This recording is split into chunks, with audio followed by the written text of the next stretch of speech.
Ayun mga kapanday, update ng wardrobe cabinet natin. Ito na yung ginagawa na namin yung drawer tsaka cabinet doors.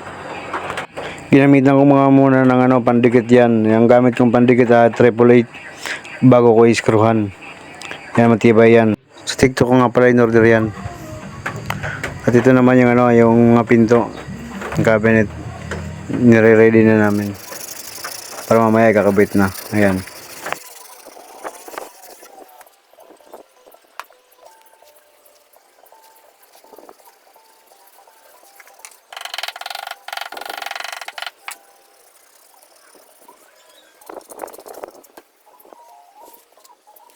After ko naman linisan at naglagay ng edge band, ito naman maglalagay naman ako ng concealed hinge.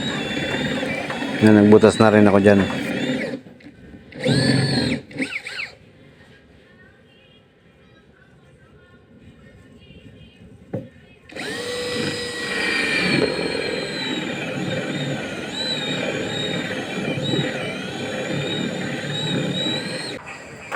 Ito naman maglagay naman ako ng concealed hinge.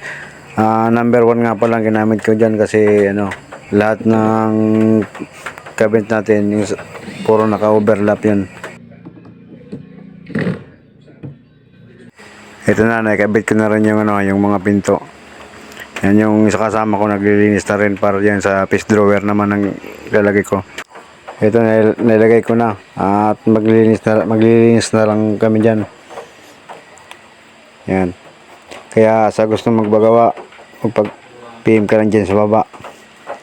At kung napanood mo tong videos na to, pwede ba ako makahingi ng like and share.